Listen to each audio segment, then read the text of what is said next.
En esta diapositiva nos muestra una visión general del proceso de traducción o síntesis de proteínas en los eucariotes. Entonces, como habíamos visto en la fase de iniciación, se formó un ribosoma activo 80S, se hizo el escaneo, se buscó el codón de iniciación, al capping se unió el EIF4F que está formado por 4E, 4A y 4G.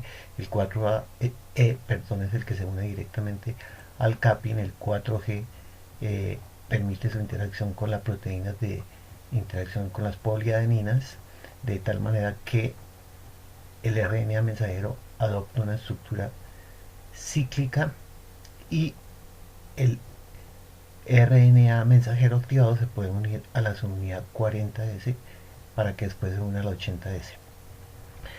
Habíamos visto anteriormente que uno de los mecanismos de regulación de la iniciación es a través de la regulación sobre el factor EIF2.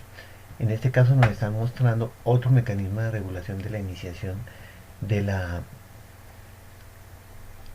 traducción o síntesis de proteínas en los eucariotes. Existen unas proteínas BP, 4EBP, o sea que se unen a la proteína 4E.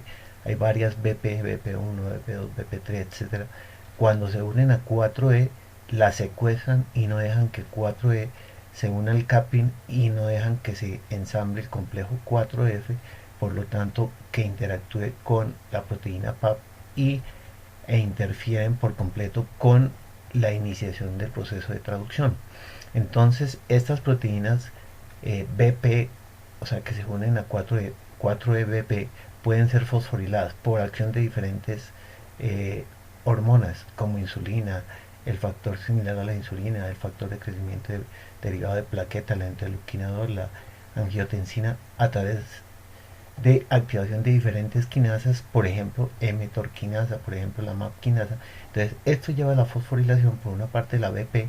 Entonces, las proteínas BP ya no pueden secuestrar a la 4E, queda libre para que interactúe con el capping, se forme el 4F y de esta manera puedan interactuar con el PAP. De otra manera, estas quinasas también pueden fosforilar la 4G para hacer que este proceso sea mucho más eficiente, el proceso de iniciación. En esta parte de la diapositiva nos están mostrando la fase de elongación. Dicen en el texto que está formado por 4 fases. Llegada del RNA de transferencia, aminoácido de RNA de transferencia al sitio A, formación del enlace peptídico, desplazamiento de los RNA desasilados del sitio P al sitio E y del sitio E hacia afuera, y el proceso de translocación. Entonces dicen que por 4 etapas. Entonces aquí ustedes ven un ribosoma, hay un sitio A que es donde llega el aminoácido tRNA, el sitio P que es donde está el peptidil tRNA, el sitio E que es de salida. Llega un complejo ternario formado por GTP, el factor EF1A en los eucariotes, unido a GTP con el aminoácido tRNA, llega al sitio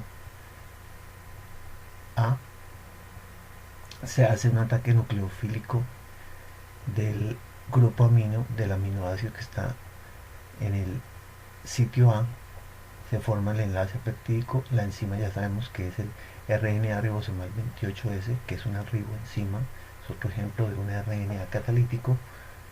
Una vez se forma el enlace peptídico, entonces el RNA de transferencia que está en el sitio P queda desasilado, ¿sí? Se encuentra en este momento ocupando tanto el sitio, el asa del anticodón ocupando el sitio P, pero el extremo 3' ya está siendo desplazado hacia el sitio E, y el péptido está unido al RNA de transferencia que está en el sitio A. La translocación hace que al llegar el factor EF2 al sitio A, hace que se desplace este tRNA de transferencia que está unido al péptido del sitio A al sitio P. El RNA de transferencia que estaba en el sitio E sale, ¿sí? Sale y otra vez queda el sitio A desocupado para que llegue otro complejo ternario formado por GTP, EIF1A y el aminoácido RNA. Y se ve ese ciclo repetidamente en la fase de elongación. Y finalmente la fase de terminación es que cuando en el sitio A llega un codón de terminación, quien interactúa con el codón de terminación es un factor llamado el RF1 que reconoce los tres codones ERF1 que reconoce los tres codones de terminación que interactúa con otro factor de liberación unido a GTP que es el RF3.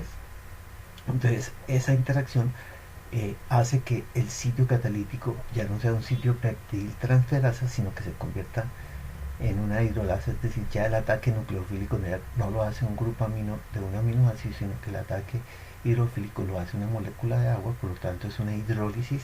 De esa manera sale el péptido, sale el RNA de transferencia, se separan las unidades 40S y 60S y salen los factores de liberación, el RF1 y el RF3, como hidrolizó su GTP en GDP más fosfato, entonces sale unido a GDP. Y de esa manera se da la fase de terminación de la síntesis de proteínas eucariótica.